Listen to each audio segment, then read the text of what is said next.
윤석열 대통령은 보수 대통령이다. 아니면 보수의 그 탈을 쓴 보수의 그 명패만 들고 있는 좌파 대통령이다.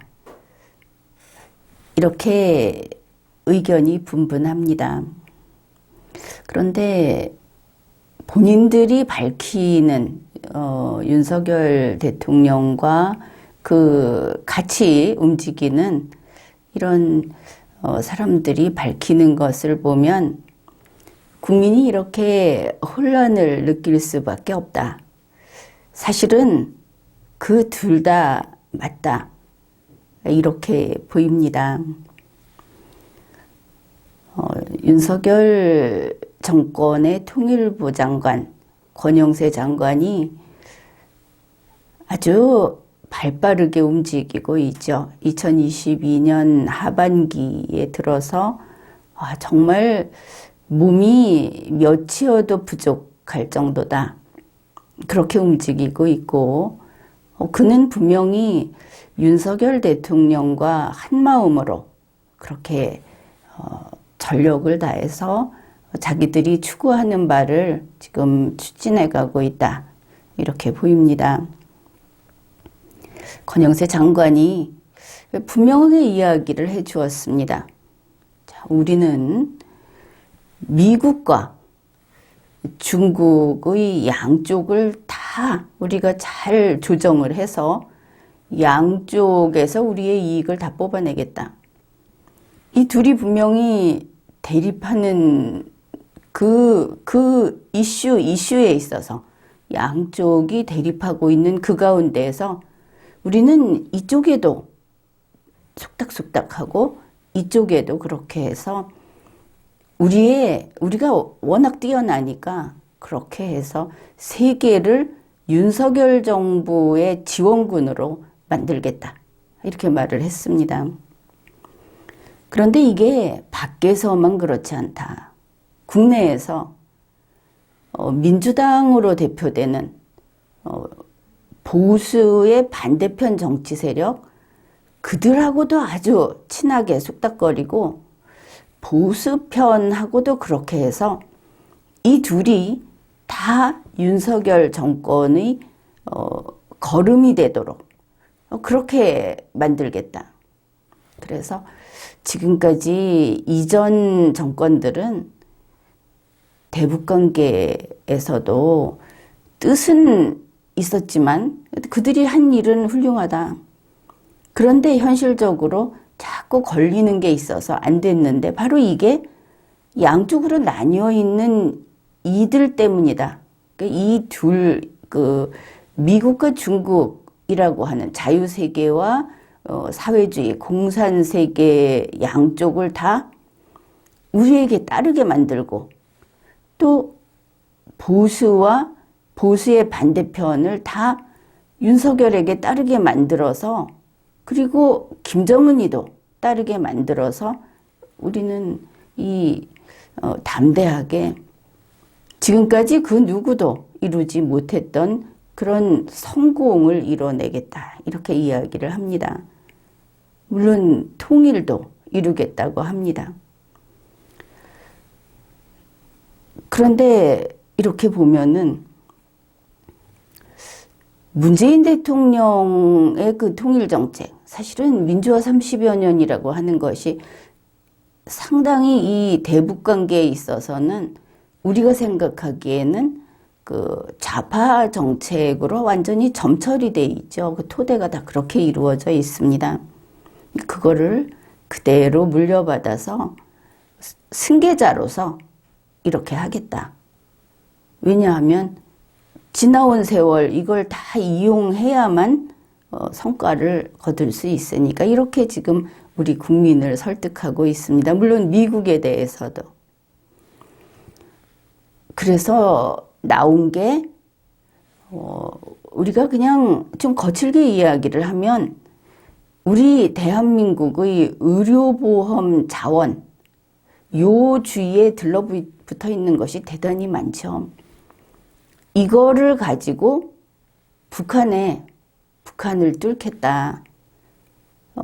결국은 이걸 가지고 북한 앞에 미끼로 흔들겠다. 이제 이런 것을 보여주고 있습니다. 이 담대한 구상, 그거를 좀 대략 짚어보기로 하죠. 그리고 상세한 것들도 우리가 또 살펴야 하겠습니다.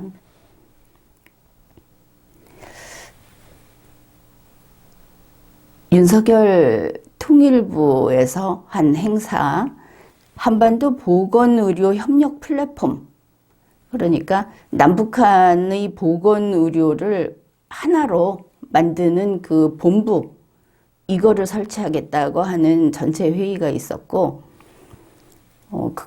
거기에서 이제 권영세 장관이 개회사를 했습니다. 근데 그 자리에서 문재인 대통령 재임기 5년 내내 나왔던, 결국은 그들은 통일로 가기 위해서 이거부터 합치자, 저거부터 합치자 하는데, 이 바로 우리 의료 시스템을 먼저 합치자, 이렇게 나온 것이죠.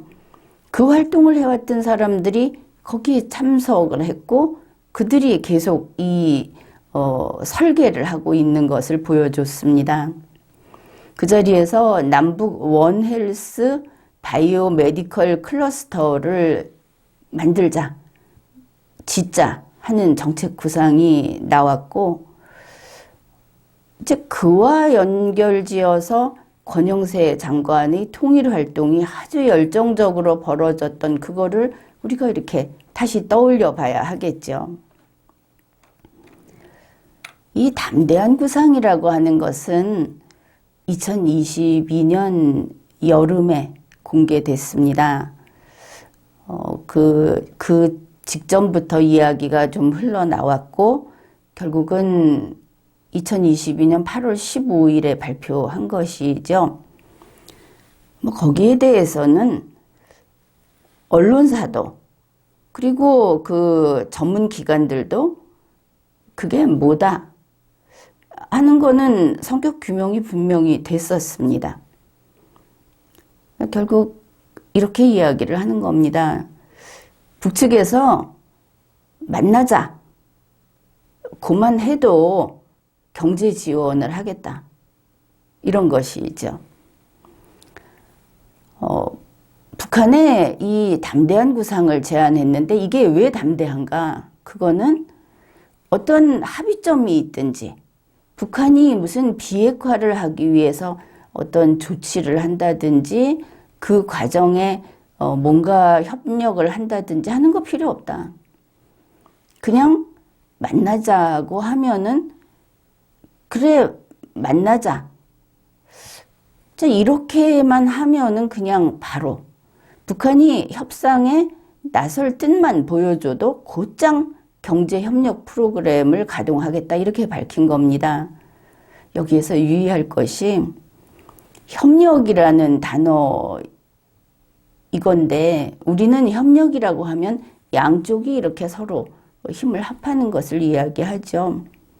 그런데 대한민국에서 이거는 오래전부터 이미 그 암묵적으로 그렇게 합의된 사항인데, 북한하고 우리하고 뭘 협력을 합니까? 북한과, 그러니까 남북이 협력한다 하는 말은 한국이 북한에 지원한다, 넘겨준다, 이런 뜻으로 써왔고, 또 이런 포럼이나 세미나 같은 데서 이런 개념 정의를 직접 내놓고들 있습니다. 국민들이 혹시 잘못 알까봐. 그러니까 윤석열 대통령이 발표한 이 담대한 구상에는 북한의 광물 자원, 그거하고 우리 쪽의 식량을 교환하는 프로그램도 포함이 돼 있고, 결국 대통령실에서는 UN 대북 제재를 단계적으로 완화시키겠다, 그게 가능하다는 것까지 내놨다는 겁니다. 그러면은 UN 대북 제재 완화를 윤석열 대통령, 윤석열 정권에서 해내는 거구나, 그게 약속을 해서 지킬 수 있는 거구나, 윤석열 대통령을 지지하는 사람들은 이렇게 말을 해야 할 텐데 그건 말도 되지 않는 것이죠. 그런데 그것까지 내놓은 겁니다. 이게 박쥐만 가능한 이야기인 것이죠. 김태효 국가안보실 1차장이 그때 밝힌 게 이겁니다. 아주 초기 협상부터 경제 지원 조치를 적극적으로 하겠다.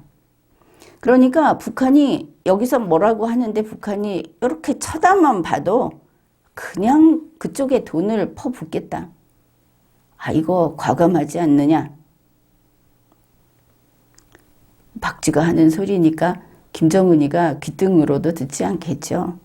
혹시 다급하면 들을지도 모릅니다. 그러면서 이 국가안보실 1차장, 이 사람 대단하지 않습니까? 윤석열의 그 성은을 담뿍 입고 있어서 얼마 전에는 무슨 이 사람의 형을 시효시켰다든가 하는 그런 사면, 그런 특별한 은혜까지 입은 사람으로 알고 있습니다. 이제 그가 발표한 것이죠. 그 전에 윤석열 대통령이 어디 간다 하면, 이 김태효 국가안보실 1차장이 나서서 쫙 설명을 했죠. 자기가 너무 과도하게 설치다가 사고를 저지른 것도 한두 번이 아닙니다. 어떻든 그의 이야기는 이제 바이블이 됐죠. 언론사에서도 그의 이야기를 받았습니다. 그게 윤석열의 뜻이다 하면서 거기에 이런 게 있습니다. 이제 2022년 8월 이야기인데 지금에 와서 이거를 하나하나 곱씹어 보면 아, 그거였구나. 여러분이 이렇게 생각을 할 겁니다. 여기에 한반도 자원 식량 교환 프로그램, 앞에서 말했던 한반도 자원 식량은 북측의 지하 자원, 그것과 우리의 식량을 교환하겠다. 그런데 북측에 지하 자원 들여오는 거 대북 제재 사항이 있죠. 아, 이렇게 큰 소리를 쳤는데 2022년 연말에 미국에서 그런 거 허용한 적 없다. 그렇게 밝혔죠. 심지어 문재인 대통령 재임기에 북한의 어떤 물자와 설탕을 서로 맞교환한다고 했던 일이 있었지 않습니까? 그거 대북제재 위반으로 조사하고 있다. 문재인 대통령 그걸로 수사해야 하는 겁니다. 그러면 이거는 그보다 더 큰 제재 위반이 되겠죠. 그냥 놔두고 보지 않는데 박쥐가 그냥 재흥에 겨워서 이렇게 설치고 있다. 그거는 사실이지만 아무튼 윤석열 씨가 지금 대한민국 대통령 아닙니까? 그거 한다고 하고 그거 한다고 하면 대한민국의 모든 기업, 이번 같은 경우에는 의료기관, 학자들, 교수들, 학자는 아니고 이런 사람들이 다 들러붙어서 예전에 그 유엔 사무총장 했다는 반기문 씨도 그렇고 여기는 민주당 쪽이건 국민의힘 쪽이건 구분도 없습니다. 윤석열 빼기 대단하니까 이렇게 다 들러붙어서 움직이니까 어떻습니까? 눈앞에서는 뭔가 되는 것 같죠. 바로 이 순간에 뭔가 되는 것 같은 게 바로 윤석열 정권이 지금 아주 달콤하게 여기는 권력의 맛입니다. 국제사회가 어떻게 돌아가는지 상관없죠. 그냥 오늘 살고 마는 하루살이 심정으로 그런 철학으로 세상을 사는 박쥐들의 세계는 이것 또한 근사한 일이니까. 자, 식량 자원 교환 프로그램이라는 것을 윤석열이 제의했다. 유엔 그까짓 거 아무것도 아니야. 미국 아무것도 아니야. 그냥 내가 말했으니까 그 제재 다 완화시킬게. 라고 한 거죠. 그리고 이 자리에서 이야기한 게 보건의료입니다. 보건의료가 바로 우리가 대단히 걱정하고 있는 우리의 그 보건복지 시스템. 의료보험이라고 하는 것은 이 보건복지 시스템의 창출한 전 국민을 위한 그런 제도인 것이죠. 이걸 갖고 넘겨주겠다. 그 다음에 식수, 위생, 산림 분야. 이제 크게 봤을 때 이렇게 5개 정도를 이야기하고 있습니다. 그런데 이거 지금 활발하게 이루어지고 있죠. 보건의료는 참 믿기지 않는데 우리나라의 전 의료기관들 얼마나 그들이 또 돈에 박습니까? 그 다음에 의과대학 이게 다 들러붙어 있습니다. 대북 무슨 평화활동인가 한다는 단체들은 당연하고 식수와 위생 이것도 마찬가지입니다. 산림 분야 이거는 독일의 재단까지 와서 붙어 있죠. 그리고 여기에 우리 대기업 삼성이 여기에 끼어 있습니다. 열심히 하고 있습니다. 그리고 우리가 여기에서 이제 하나만 뺏어 봅시다. 가장 열심히 하고 있는, 그래서 지금 보면 성과가 막 있다 싶은 그게 보건의료 남북한 통일 전략이다 하는 그쪽인 것을 알 수 있습니다.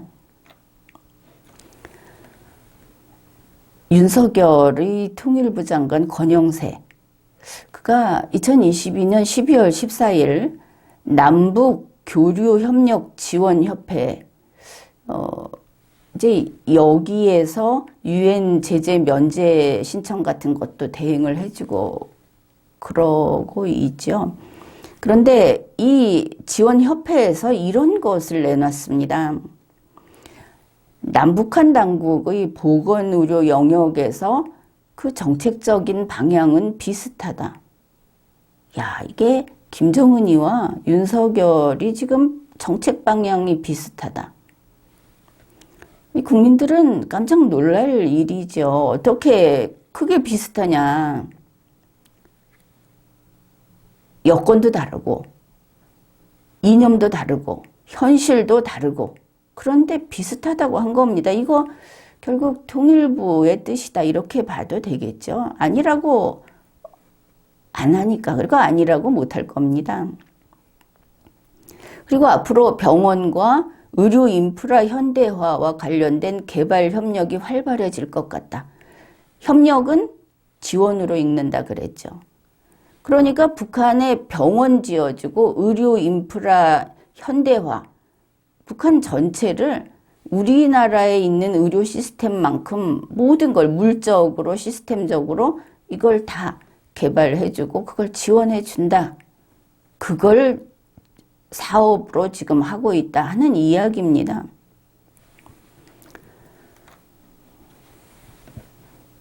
그러면은 이제 윤석열 정부에서 특히 이제 앞에 나서 있는 게 통일부. 왜 통일부가 자꾸 보건의료를 이야기할까? 이게 문재인 대통령이 하던 거여서 그런 거 아닙니까? 그 속에 보건복지부가 따라 들어가고 문재인 대통령 때 보건복지부, 질병청 이런 데를 제대로 지금 수사를 하지 않고 있는데 거기에서 대북제재 위반 찾으면 제법 나올 거다.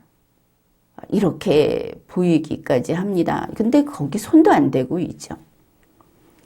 이번에도 똑같습니다.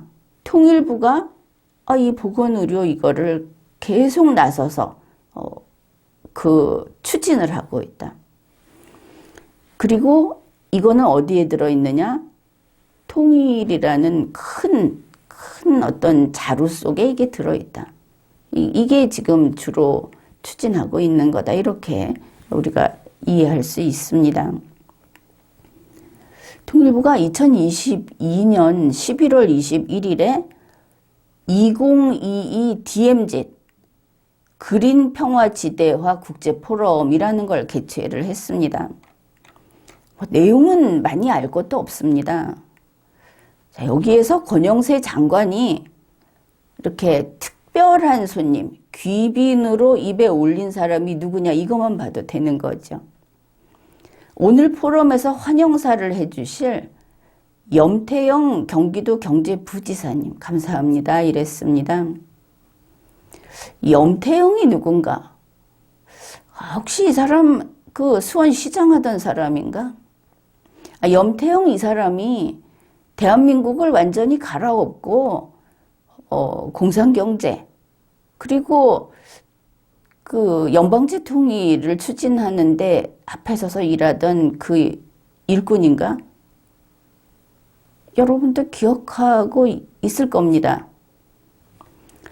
그 다음에 영상 축사를 보내준 마르쿠스 메켈. 근데 이게 누구냐? 예전에 동독 외교장관. 하필이면 예전에 동독 쪽 사람인 거죠. 이제 이들에게 고맙다. 더 많은 사람들도 왔습니다. 자, 그때 이제 권영세 장관 한 말이 이겁니다. 우리만이 아니고 역대 정부는, 특히 뭐 문재인 대통령 정부는 DMZ를 평화적으로 활용하기 위해서, 이 평화적이 뭡니까? 유엔군 쫓아내고 남과 북이 같이 어떻게 써보자 하는 거죠. 그걸 위해서 지속적으로 그 노력을 했다. 그리고 의미 있는 합의도 여러 개 이루어냈다. 자, 문재인이 혹은 그 전에 노무현 전 대통령이, 김대중 전 대통령이 이런 식으로 이루어낸 합의들이 의미 있다. 그거 우리가 물려받아서 계속 그걸 하겠다 이렇게 말을 한 겁니다. 이걸 분명하게도 말을 했습니다. 이러한 김대중, 노무현, 문재인 등 이런 성과를 우리가 계승해서 우리가 그 후계자다. 윤석열 정부가. 그래서 우리가 이걸 가지고 그린 데땅트 정책을 하겠다. 결국은 비무장지대를 그린 평화지대라는 걸로 만들겠다는 이야기는 그 전제는 뭡니까? 유엔군은 이제 자리를 비워주고 평화협정, 사실은 그것까지 아예 넘어선 단계를 추진하겠다는 뜻입니다. 그러면서 윤석열 정부는 대북 정책의 이어달리기를 토대로 해서 문재인 대통령의 바톤을 받아서 이어달리기를 토대로 해서, 자, 그 다음 이야기가 언론에 적 퍼졌죠. 북한 비핵화 이전이라도, 북한이 비핵화 안 해도 된다. 그 전에라도 북한이 말만 들어주면 남북 교류 협력을 적극 추진하는 걸 우리 윤석열 정부의 분명한 원칙으로 세워놓고 있다. 문재인 대통령 때보다 더 굴종적이다 하는 걸 알 수 있죠. 이 김정은은 좋겠습니다. 고개를 끄덕 안 해도 시선만 한번 이렇게 주면 그저 돈 갖다 바치겠다. 이런 이야기를 통일부 장관이 이거는 국제포럼 이러면서 이제 뭐 내외 귀빈을 불러놓고 이 이야기를 한 겁니다. 그러면은 이 보건의료 통합, 지금 의료보험 통합 여러분은 이러면 이제 이해를 좀 쉽게 할 텐데 그거는 아주 작은 것이고 사실은 이게 더 큰 문제가 되죠. 대한민국이 휘청하는 문제가 되는 건데 박쥐 눈에는 그게 안 보이는 겁니다. 그러면 이 보건의료 통합이라고 하는 것이 언제 어떻게 우리 그 세상에 밖에 나왔나, 이게 의외로 그 신분이 높습니다. 그냥 시민단체라든지 대북 활동을 하는 사람들이라든지 뭐 민주당에 있는 몇몇이 모여서 한 이야기가 아닌 겁니다. 문재인 대통령이 김정은이를 만나서 같이 발표한, 그래서 이거를 최고의 성과로 잡지 않습니까? 평양 공동선언 그 속에 보건의료 통합이라는 게 들어있다. 그들로서는 이게 새로운 헌법이죠. 그냥 거기에 넣어놨다고 하니까 자기네들끼리 다 해치운 겁니다. 이거를 뭐라고 했습니까? 권영세 장관이 아니 남북 그 정상이 이미 합의한 거 그거 이어가겠다. 이게 평양 공동선언에 넣어놓고 우리는 거기서 무슨 그 비무장지대에서 뭐 초소를 뺀다, 뭐 무슨 대북 방송을 안 한다 이런 안보와 관련된 데 먼저 눈이 가서 그냥 넘어간 부분일 수도 있습니다. 실제로 통일과 비슷한 남북 통합을 하는 것은 보건의료 쪽으로 이미 들어가고 있었다는 것이죠. 그래 보면은 이 평양 공동선언을 발표하고 나서 이쪽에 그 보건복지부 쪽 그 보건의료를 담당하는 정부의 그 대표로서 자격을 가진 사람과 북측에 같은 공무원으로 보이는데 이들이 만나서 같이 또 뭔가를 발표하는 게 국내에도 보도가 됐습니다. 그리고 한국의 의료인들이 방북을 했습니다. 그래서 나온 게 이 비무장지대 또 개성공단 또 그거 이외에도 그 북측에 남북 교류 협력을 해서 이쪽에서 지원을 하겠다 한 지역들이 몇 개 더 있죠. 그 크게 다루어지지 않는데 있습니다. 그런 어디에 남북 원헬스 바이오메디컬 클러스터를 설치하겠다 하고 이게 계속 추진돼 온 겁니다. 그거를 윤석열 정부가 물려받은 것입니다. 결국은 이 보건의료 남북한 통일 전략이라고 하는 것은 이게 참 담대한 구상이 맞습니다. 그야말로 담대하게 퍼줄 수 있는 그런 개구멍이라기보다는 대북 제재를 그냥 한 구간을 담장을 아예 허물어 버리는 이 정도로 큰 게 이 보건의료 분야의 그 통일 전략이다 하는 겁니다. 그러면 이제 어떻습니까? 아직은 이게 점점이 떨어진 걸로 보이죠. 그런데 통일이 하나 걸려 있고, 우리 민족끼리. 그리고 미국이나 유엔은 빼고, 여기에 중국과 러시아도 들어오고, 자, 이런 이유들 속에서 이걸 추진하는구나. 그런데 여기서 중요한 게 뭐냐? 비무장지대를 뭔가로 활용한다. 그거 권영세 장관이 밝혔죠. DMZ, 비무장지대 그린 평화지대. 이걸 실천하기 위해서 그린 평화지대화 하겠다. 2022년 11월 21일 이거를 이제 그걸 국제적으로 알리는 포럼을 개최를 한 겁니다. 그리고 이게 개성공단이 자꾸 이야기가 나오죠. 개성공단에다 이런 거를 설치하겠다. 그런데 그 말도 했습니다.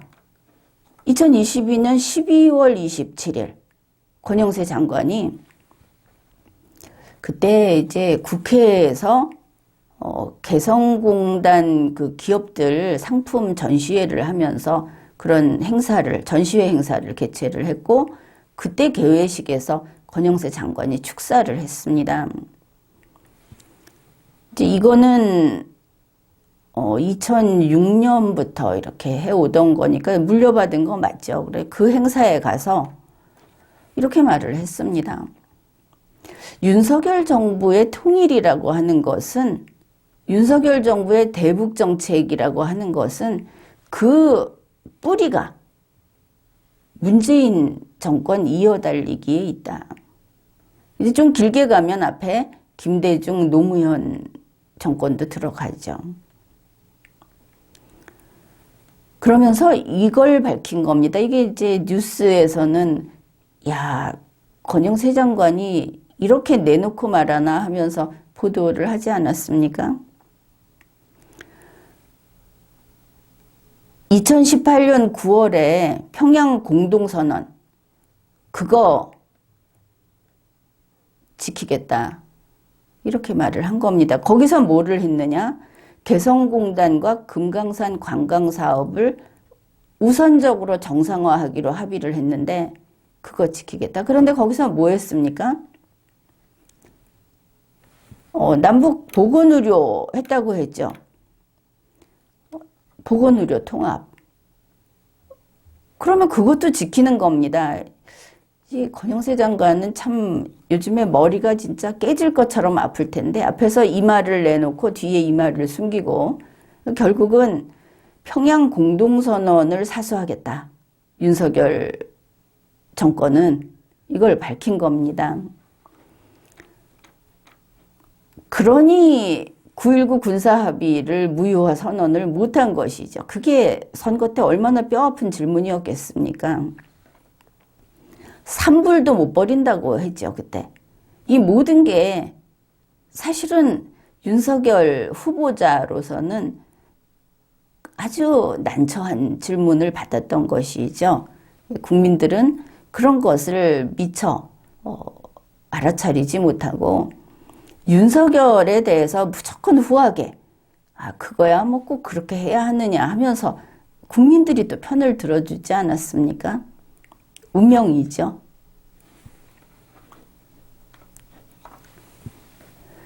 결국은 북한 주민의 건강권 향상을 위해서 남북 보건의료 협력을 한다. 이거는 남북은 북쪽은 능력이 없기 때문에 한국이 북한에 보건의료 협력을 한다 하는데 북한은 능력이 없기 때문에 지원을 한다. 이렇게 보면 그 뜻을 겨우 파악할 수 있는 것이죠. 그리고 그 보건의료 시스템을 현대화하는 데는 우리 정부를 비롯해서 국제사회가 협력해야 한다. 메인은 그 주가 되는 것은 윤석열 정부가 지원을 한다는 겁니다. 국제사회는 그저 시키는 대로 대북제재 완화하라면 완화 좀 해주고 눈 감아주고 이게 이제 국제사회의 지원이 되겠죠. 그래 이러한 것을 봤을 때 대표적인 보건의료 시스템이 바로 의료보험 시스템이다. 이 뻔한 거 아닙니까? 그래 이걸 가지고 지금 당장 의료보험 시스템을 합친다고 하느냐, 그거 어디 뉴스 나왔느냐 이런 이야기를 하면 그거야 집 다 타버린 다음에 빌랐네 하겠다는 거밖에 안 되는 겁니다. 이 정도 이야기를 했으면 더구나 해묵은 겁니다. 이게 2022년 5월에 시작된 게 아니다.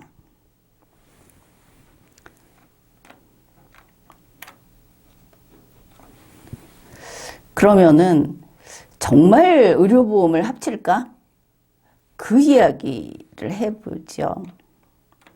이거를 이제 처음 그 건강보험공단 측에서 이야기를 한 거는 2018년 한 해는 그야말로 문재인과 김정은의 한 해였다 이렇게 봐야 하겠죠.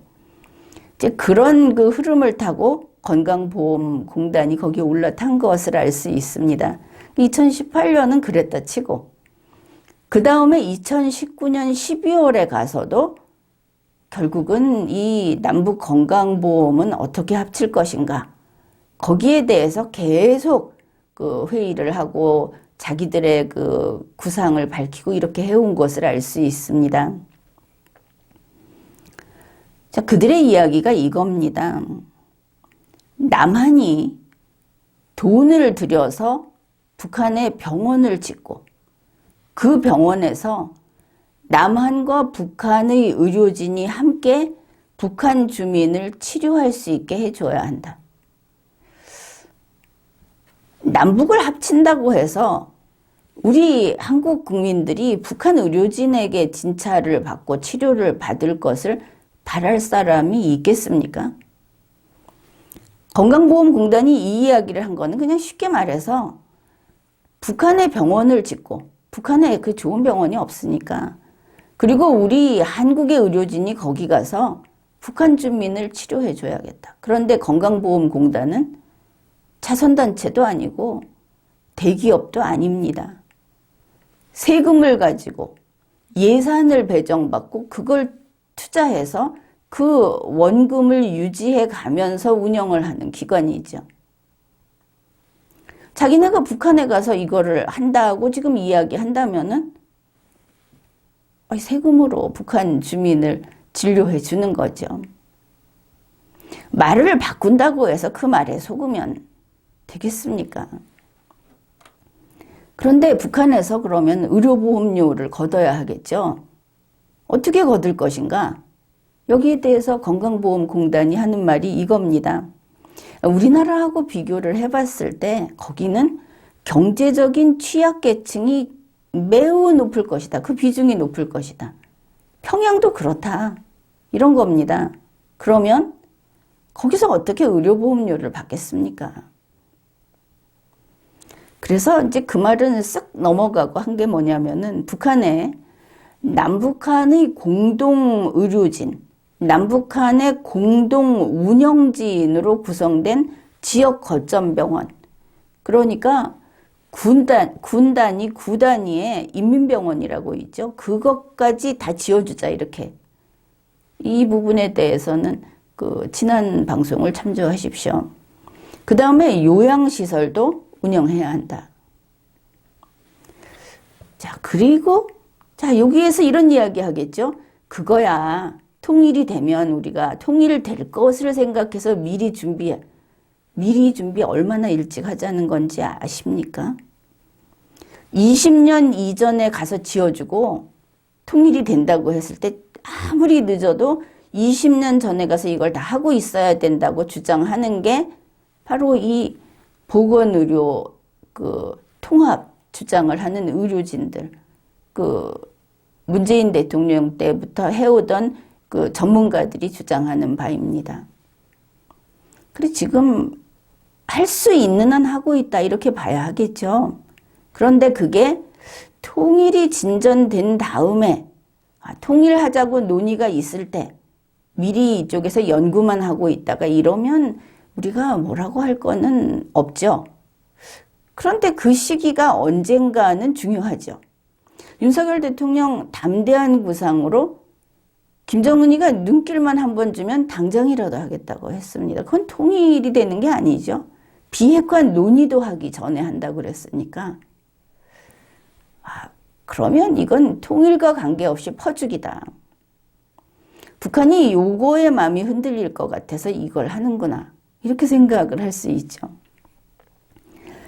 건강보험공단에서 한 이야기가 이겁니다. 만약에 개성공단과 같은 경제협력구역이 개발이 된다면 우선 이 지역을 중심으로 남북한 노동자를 치료할 수 있는 병원급 이상의 의료기관을 세워서 운영해야 된다.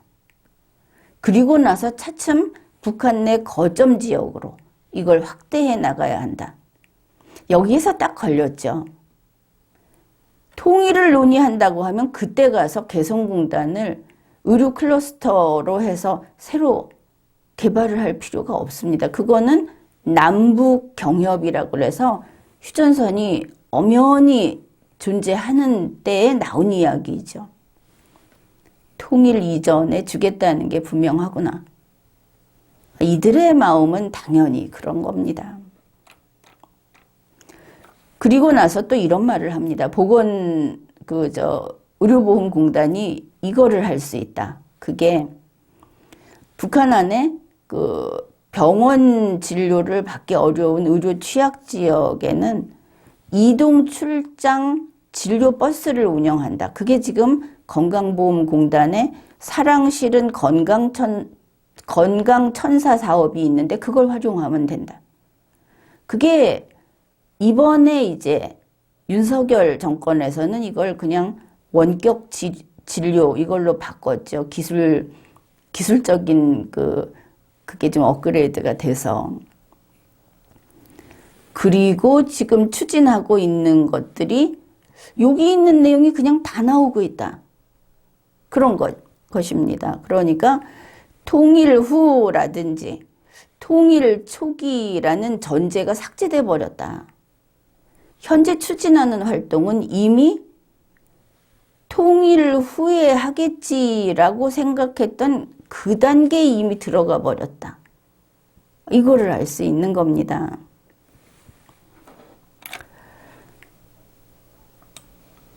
그러면은 윤석열 대통령, 현 정부, 이게 권영세 통일부 장관이 아주 전력을 다해서 지금 하고 있는 활동들, 이런 걸 볼 때, 그냥 문재인 시즌2 정도가 아니고, 문재인의 해오던 것을 더 발전시켜서, 더 많이 북한 쪽에 뭔가를 주고 하는 이런 걸 하는데, 그게 지금 이 보건의료라고 하는 길을 찾았구나.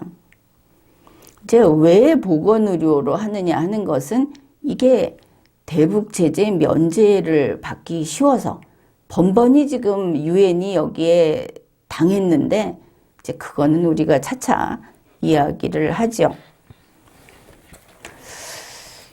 그러면은 이제 전반적으로 이게 보건의료라는 것으로 뚫으면서 어떻게 가려고 하는가? 이게 역시 통일 작업을 하고 있는 것인가? 지금 이런 통일이 된다면 우리의 자유통일은 아니고 이게 북한한테 갖다 바치는 통일이 되고 마는데 이렇게 이제 걱정을 할 겁니다. 그러면 윤석열 정부의 이 박쥐라는 것이 우리나라를 얼마나 위태롭게 하고 있는가?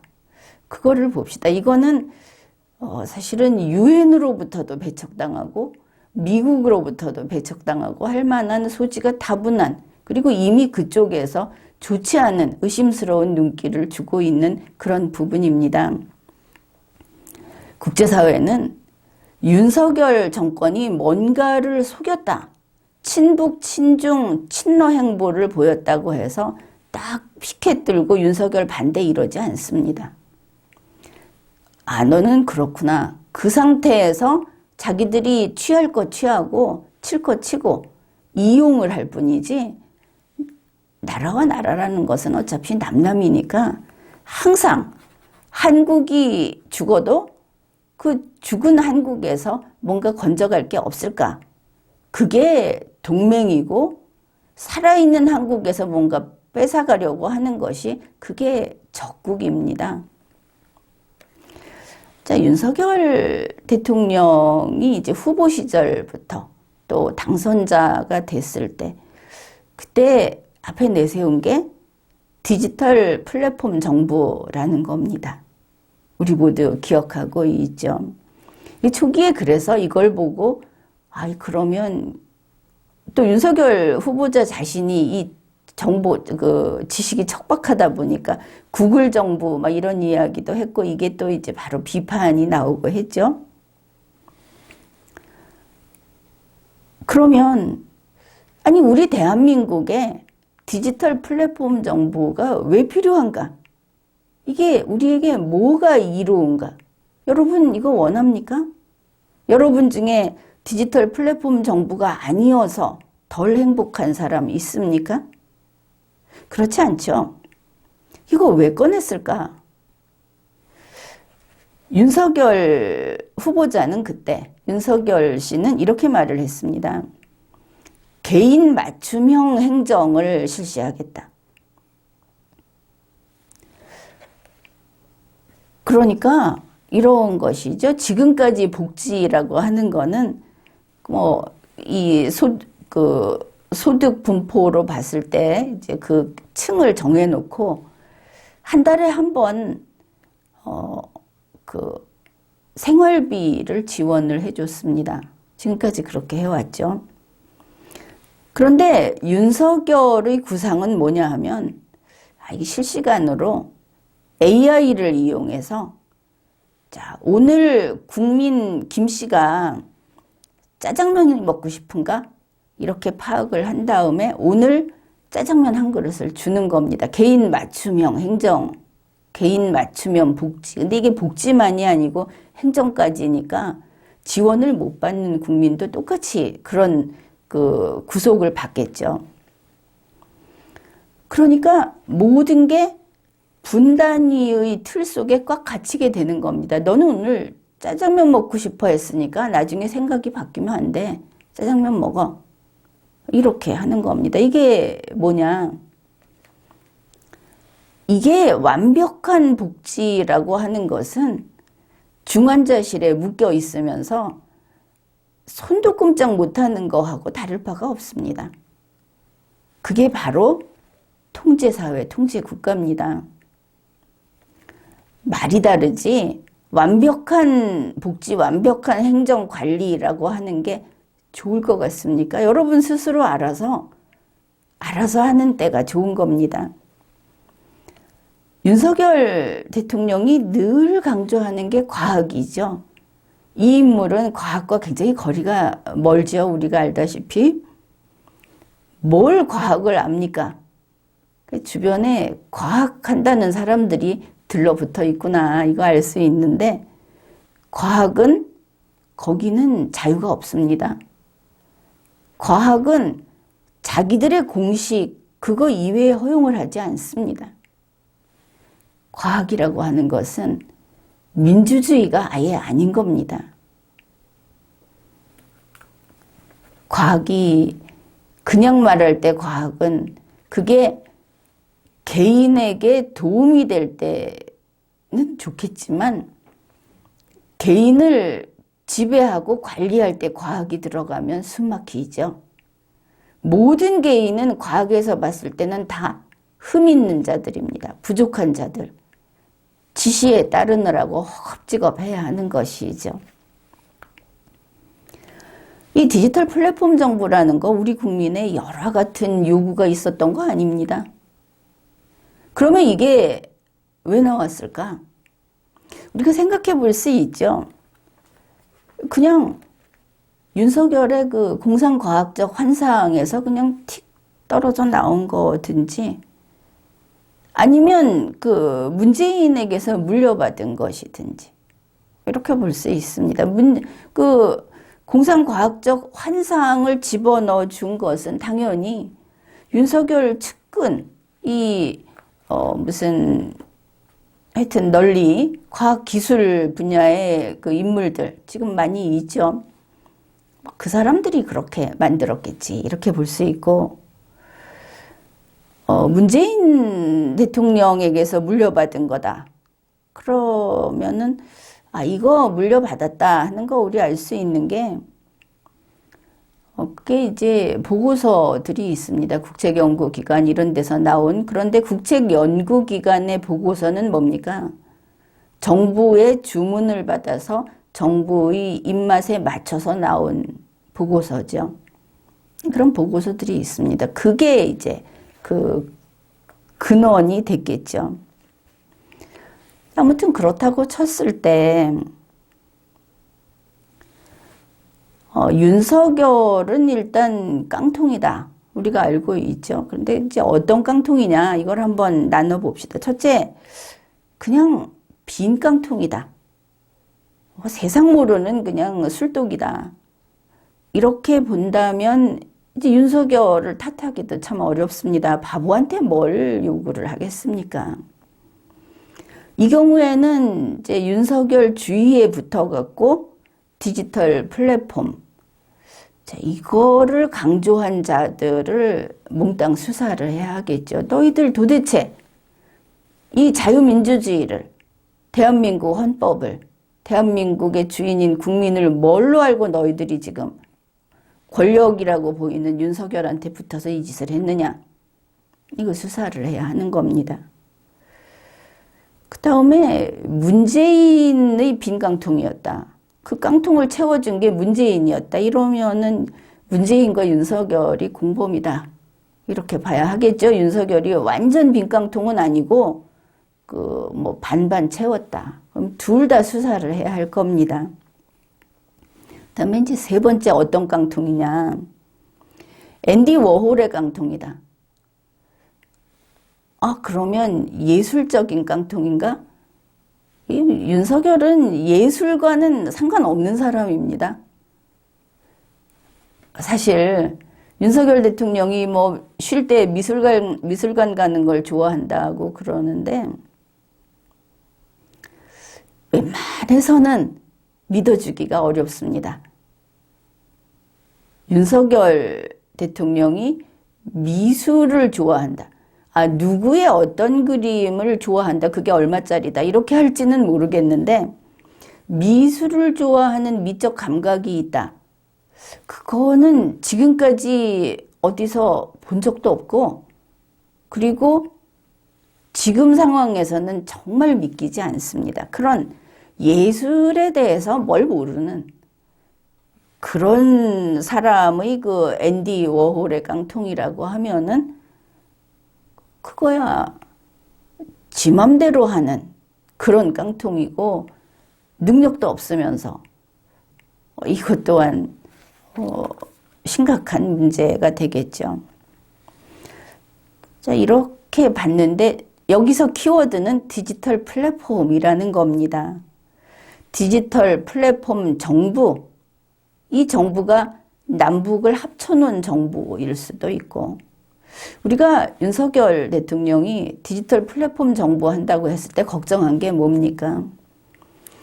너희 실력으로 그걸 구현하지도 못하겠지만 외국 기술을 갖다가 그걸 하면 우리 정부를 외국에 내주는 게 돼버리고 설령 그들이 충실해서 그냥 일만 꾸역꾸역 해준다고 했을 때 북한에 해킹당하면 나라가 버리는데 어떻게 할 거냐? 우리가 그 걱정했죠. 그래 아무튼 디지털 플랫폼 정부라는 게 윤석열이 앞에다 들고 나온 캐치프레이즈입니다. 그런데 이게 4차 산업혁명 때문에 나온 게 아니다. 만일 그렇다면 우리나라에서 이게 없으면 안 된다. 우리가 4차 산업혁명 시대에 뒤지게 된다. 뭐 이런 문제가 있어야 되는데 가장 선두에 선 나라, 선진국들도 이렇게 안 합니다. 애초에 잘못된 이야기인 것이죠. 그래, 왜 이걸 꺼냈을까? 힌트는 여기에 부수적으로 따라 나온 게 권영세, 태영호다. 아, 통일 노래 부르는 자들. 태영호 씨는 지금도 지금 상황이 이렇게 나쁘니까 김정은이가 대화에 응할 수밖에 없을 거다. 뭡니까? 계속 북한에서 눈 떼지 말라고 앞에서 흔들어대는데 이 사람 대한민국 국민의 눈으로 봤을 때는 이 사람은 북한에 있는 사람입니다. 대한민국 사람 아닌 겁니다. 이런 태도는. 지금도 말을 하고 있는 것이죠. 애국심이 없는 자가. 이 디지털 플랫폼이라고 하는 거는 바로 대북 제재가 강화되면서 이 대북 제재를 깨기 위한 수법으로 문재인 정권에서 찾아낸 이런 겁니다. 비대면으로 가자. 이거 힌트다. 더구나 이제 그 코로나19라는 게 여기 더해진 거죠. 양쪽이 합쳐져서 나온 창의적인 산물, 디지털 플랫폼으로 몰래 남북 둘이서 얼마든지 만나고 얼마든지 같이 모든 걸 할 수 있고 북한에 퍼줄 수 있다. 그래서 나온 게 디지털 플랫폼이라는 겁니다. 이 디지털 플랫폼 그러면은 지금은 윤석열 대통령이 대통령이니까 정권에서 확 해버리겠다. 이거 만일 지금도 하고 있다면 이거는 엄청난 바로 잡아 족쳐야 되는 반역입니다. 그런데 생각건데 거기에 사람들이 많이 모여서 비싼 밥 먹고 돈 많이 주고 그 장소 빌려서 회의하고 그 귀족 노름하고 이런 건 많이 하고 있겠지만 실제로 추진이 잘 안 될 것으로 봅니다. 캐나다 가서 캐나다 기술 갖고 와가지고 하겠다.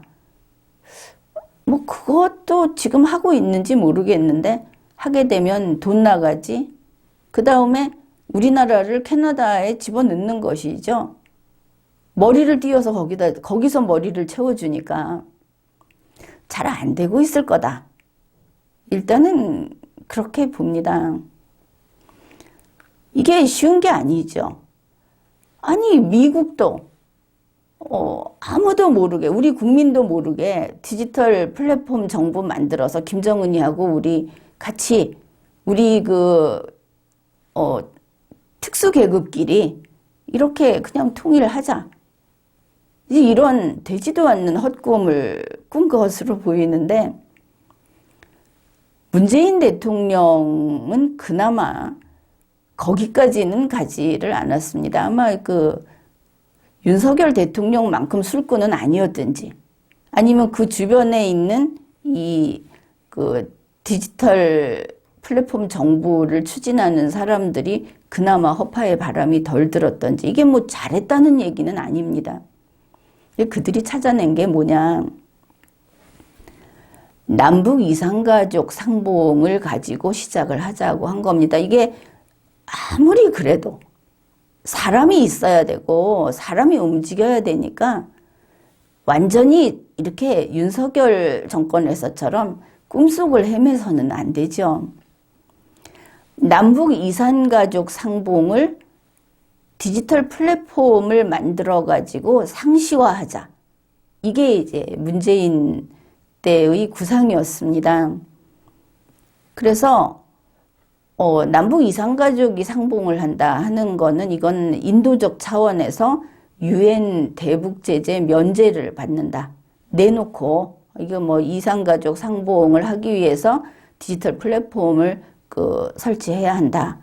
이러면서 이제 북한에 광케이블 깔아주고 이렇게 하고 재료도 보내주고 돈도 보내주고 이렇게 하자. 이렇게 한 겁니다.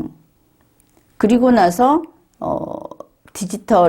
이 디지털 플랫폼을 중심으로 해서 의료 교육을 하자. 그쪽 의료인들이 수준이 형편이 없으니까, 이게 또 북한이 들으면은 노발대발할 그런 이야기지만, 거기는 그게 의사라고 할 수도 없다. 이제 이런 입장이죠. 근데 의료 교육을 하려면은 이거는 완전히 모니터로만 할 수는 없고, 또 사람을 직접 봐야 하니까, 그래서 이거를 우리 남북 간의 국경, 그 다음에 중국, 러시아의 국경 이 부분에서 지원을 하자. 아마 일부는 했던 것 같습니다. 평양 의대 교수들하고 평양에 가서 한번 만나고, 또 중국 단동인가 그쪽에 가서 한번 만나고 했죠. 우리 서울대 의대 교수들 중에 이런 거 하는 사람들이 처음에는 몇십 명 갔었고, 그 다음엔 아마 10명이 안 되게 갔었던 것으로 알고 있습니다. 그리고는 이제 개성공단 여기를 다시 재개해서, 권영세 장관이 이거 해야 된다고 지금 애절하게 말하는 그거를 다시 재개를 해서 여기를 보건의료의 디지털 플랫폼으로 하고, 그 다음에 이 디지털 플랫폼 속에서 요거를 살짝 연장을 해서 남북연락사무소, 북측에서 폭파해버린 남북연락사무소를 이렇게 온라인으로 이렇게 하자. 그러면은 이렇게 할 수 있는데, 문제는 돈이죠. 돈은 어떻게 보내줄 것인가? 거기에 대해서도 이 국책연구소의 연구 내용도 있고, 실제로 여기에 따라서 지자체장들이 좀 움직였던 것도 알 수 있는데, 돈은 이제 가상화폐로 하자.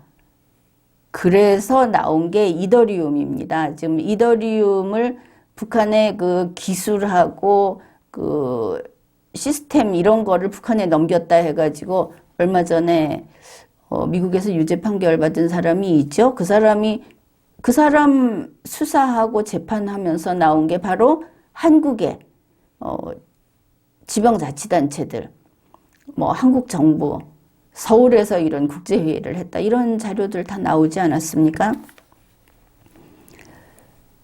그 이더리움을 이 보고서에서 이야기를 합니다. 이것도 제대로 수사를 해야 할 부분인 것이죠.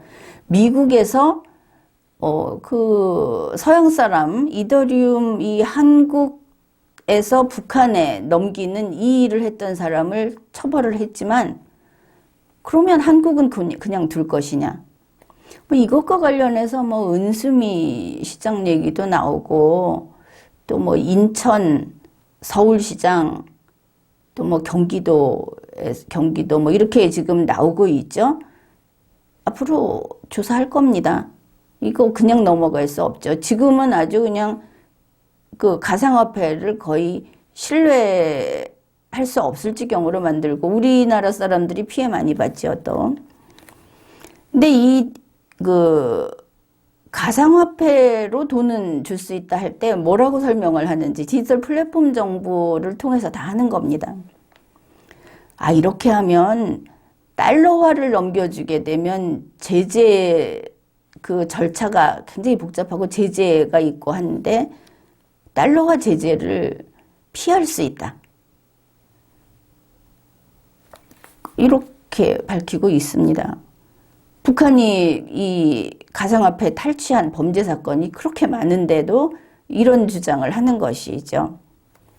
결국은 이 모든 것을 보면 곳곳에서 북한에 주지 마라, 가져가지 마라 하는 거를 들여가는 유엔 제재, 대북 제재를 최대한 깨는 방법을 정부, 지방자치단체, 그리고 대북 사업을 한다고 하는 각종 단체들, 이들이 이렇게 하고 있는 것을 알 수 있습니다. 정부가 이걸 하고 있다는 거, 지자체가 하고 있다는 게 더 큰 문제가 되겠죠.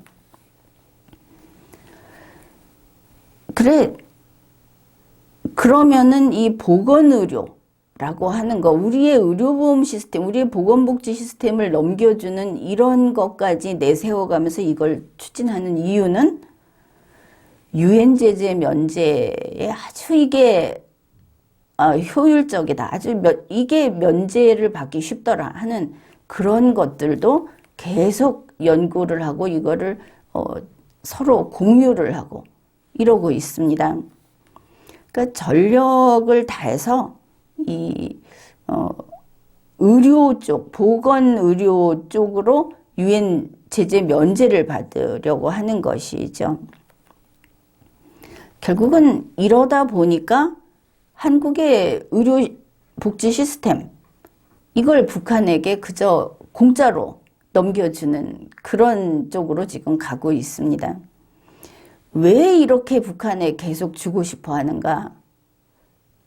우리는 이해하기 어렵습니다. 문재인 정권이나 그동안에 쭉 있었던 각 정권들이 지금 윤석열 정권까지 포함해서 왜 그렇게도 미국과 유엔 국제사회의 눈을 피해서 북한에 그렇게도 주고 싶어 하는가? 잡혀 먹힐 두려움을 즐기는 것인가? 그래서 이 대한민국의 모든 정부, 지금 보면 최근에 이 정부, 그 다음에 그 대북 사업을 하는 민간 단체들, 이들이 대북 제재를 이렇게 함으로써 자꾸 깨트리고 이거는 면제받을 수 있어. 이런 걸 자꾸 만들게 되면 유엔 제재 또 미국의 대북 제재를 이렇게 축소하게 되죠. 면제를 많이 받고 그러면 지금까지 금지됐던 게 허용으로 풀리게 됩니다. 바로 이거를 늘려나가자 하는 이야기를 실제로 합니다. 이런 그 공개 행사에서. 그리고 나서 이 디지털 플랫폼 정보라는 거를 지금은 이제 이 부분은 문재인 대통령 때 원래 이게 대북 사업을 하던 사람들만 신고를 하고 대북 사업을 할 수 있었죠. 그걸 그 대통령령으로 봐야 할 텐데 그 규정을 고쳐가지고 지방자치단체는 다 대북 사업자로 자동으로 지정을 해놨습니다. 그리고 남북협력기금 이 돈을 거기에서 쓰게 해주니까 그러면 또 쓰자고 덤벼들죠, 지자체가. 이래가지고 지자체 대 지자체. 지금 보면은 오세훈 시장이 있는 서울시도 이 보건의료 시스템 구축하고 하는데 지금 하겠다고 발표를 해놨습니다. 예산도 책정해놓고. 그러면서 이런 디지털 플랫폼을 지자체가 각각 북한하고 이렇게 각각 연결해서 뭐 서울대 평양 이런 식으로 연결을 해 놓게 되면 북한 전역과 우리 한국의 전 지자체가 1대1로 연결이 된다. 이게 이제 그동안 추구해 온 겁니다. 뭐하러 그랬을까? 그들은 결론을 이렇게 말을 합니다. 그리고 나서 시민사회의 이렇게 회의를 거쳐서 끼리끼리 지금 권영세 장관이 하고 있죠. 뭐라고 합니까? 사회적 대화 그래가지고 자기네들이 이렇게 뽑은 사람들하고 모여서 이런 통일 어떠냐, 이런 의료 통합 어떠냐 해서 의견을 도출하는 충청남도에서도 최근에 아주 크게 했죠. 이렇게 하면 그게 국민의 뜻이다. 그게 사회적 대화다. 그래서 그냥 그때 가서 남북 지자체 대 지자체가 합쳐버리면 완벽한 지자체 정부가 된 상태에서 합쳐버리면 남북 연합이 된다. 이런 이야기까지 합니다. 우리 국민 전체의 국민투표 이런 거 지금 어떻게 하면 피해갈까를 궁리하고 있는 것이죠.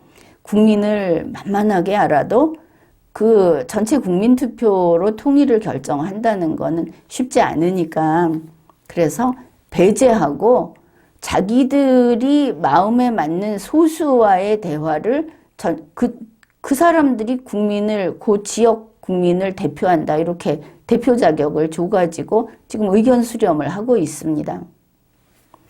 앞으로 얼마 동안 계속 할 거라고 하는데 이미 한참 전국을 돌고 있죠. 이제 이런 일을 지금 하고 있다. 그런데 이 유엔 제재 면제를 한다 하는 거하고 관련해서 좀 흥미로운 게 2022년 1년 동안에 새로 북한에 이거를 반출할 테니까 제재 면제를 해 주십시오 하고 신청을 한 게 전 세계에서 8곳입니다. 그 중에 2곳이 한국 기관입니다. 이제 그 2곳이 하나는 무슨 연탄 나누기인가 뭐 이런 데고 이제 한 군데가 남북 사회경제협력연구소인가 뭐 이런 데가 있습니다. 그게 김대중 대통령 때 평양에 무슨 유리 공장을 짓는다고 했던 김한신이라는 사람이 그 대표인데 이 김한신이라는 사람이 G한신이라는 회사를 하나 가지고 있고 거기서 뭐 주사기도 만들고 비커도 만들고 뭐 이러는 유리 업체를 하고 근데 내내 그 사람이 G한신 연구소라는 거를 갖고 있는데 이 남북 사회 경제협력연구소 이것도 내내 김한신이 대표로 있습니다. 이 셋 다 여의도에 있는 무슨 주상복합 건물에 집 한 칸 거기에 주소가 다 들어있는 그런 건데 이 사람이 그 2건 면제하는 것 중에 한 건을 차지한 겁니다. 그런데 김한신 씨는 이 대북제재 면제 투쟁, 대한민국 소위 통일세력이라고 하는 그 투쟁의 선봉장 중에 하나다. 이 사람이 깃발을 들고 나섰다. 이렇게 볼 수 있는 게 원래 열화상 카메라라고 하는 것은 반출 금지 품목입니다. 그런데 이거를 2차례나 제재 면제를 받아서 통일부 반출 승인까지 받은 아주 그 대단한 사람인 것이죠. 2020년에 한번 그랬고, 그리고 2021년에 또 한번 제재 면제를 받은 겁니다. 그래서 이 김한신 씨가 그 안 되는 열화상 카메라까지도 북한에 들어갈 수 있게 했다 하는 거를 보건의료 통합을 추진하는 그쪽에서는 유엔 제재 면제의 그 교과서처럼 요렇게 했더니 되더라 하고 이걸 학습을 시키고 있습니다. 그래서 제재 면제를 시키고 또 그것과 관련해서 더 넓은 범위로 또 제재 면제를 받고 이렇게 해서 유엔 제재 자체를 있으나 마나하게 이렇게 금지된 거를 뚫고 들어가는 그런 일들을 하고 있는데, 이 김한신 씨가 그때 8억 원어치를 북한에 보내겠다 한 거를 이거를 적극 밀어준 게 바로 이인영 통일부 장관입니다. 통일부 장관 되고 3일 만에 먼저 승인을 한 게 이거고, 유엔 제재 면제를 받았지만, 그리고 이 김한신 씨는 북한 기업들을 위해서 한국 기업들한테 돈 내놔라 하면서 소를 제기했다가 패소한 이런 예가 전에는 없었다고 하는데 그런 대단한 사람입니다. 하필이면 미국에서 이 김한신의 제재 면제 승인 이거를 얼마 전에 이제 미국의 소리 뉴스에서 이거를 내놨는데 들여다보고 있다는 것이죠. 이 김한신 씨가 대북 사업을 평생 한 거로 볼 수 있는데, 이 사람이 이인영 통일부 장관이 그렇게 밀었고, 그 다음에 지난해인가 민주당에서 이 사람을 남북 고속철도 무슨 추진위의 위원장으로 이 사람을 앉혔습니다. 그런데 어떤 인물이냐? 바로 몇 해 전에 남북 고속철도 건설을 한다고 했다가 사기 혐의로 중국에서 6개월인가 8개월인가 감옥에 있다가 또 어떻게 해서 풀려났다고 하지 않습니까?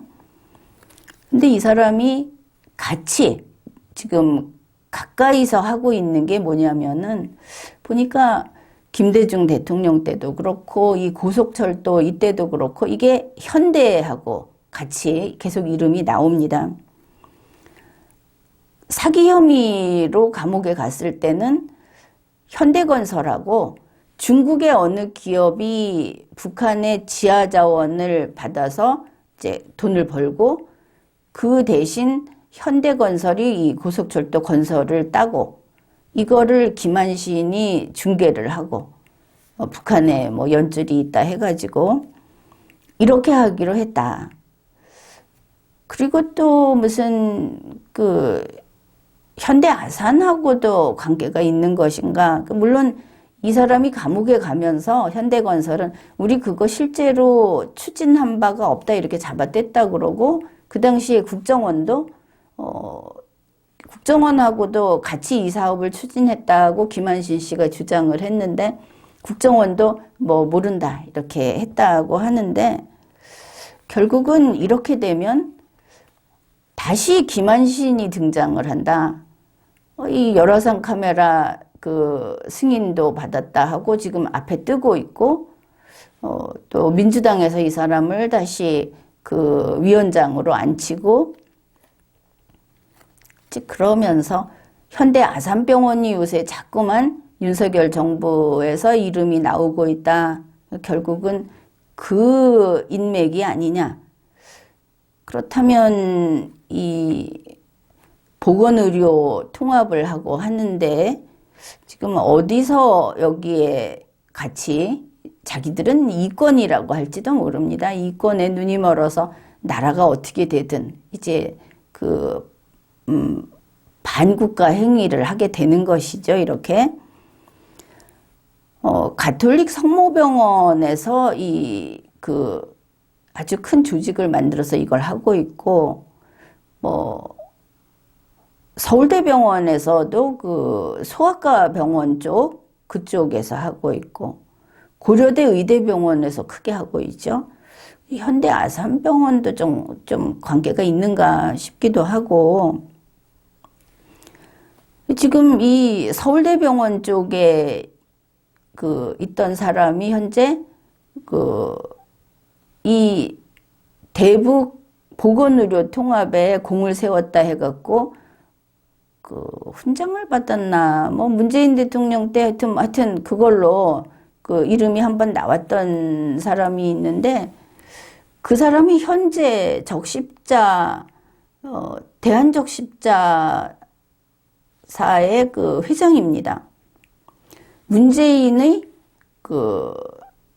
보건의료 남북 통합, 이거를 강력하게 주장하는 사람이 현재 적십자사의 회장이고, 국제적십자사하고 같이 이런 일들을 하고 있는 것이죠.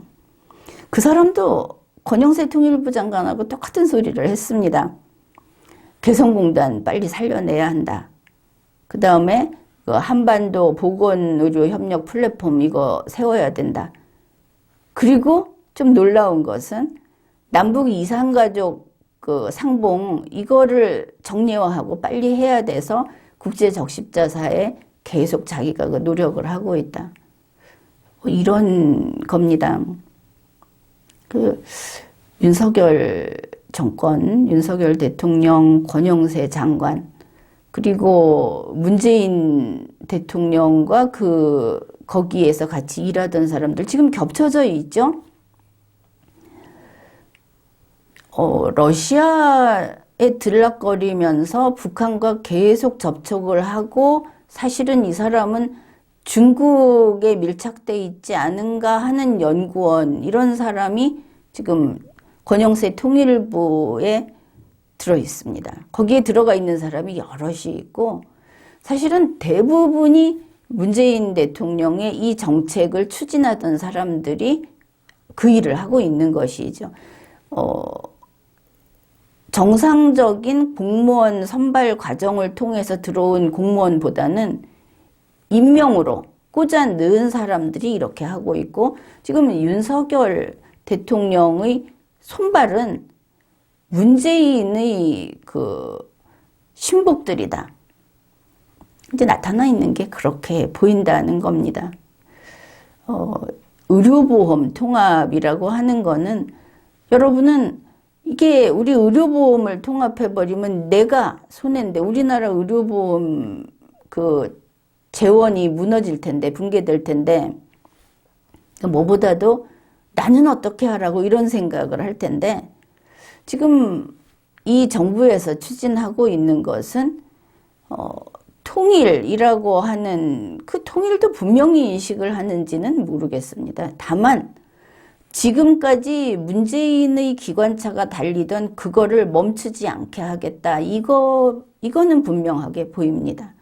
그러다 보니 그게 가는 길이 바로 보건의료 지원 플랫폼 단일화, 이쪽이다.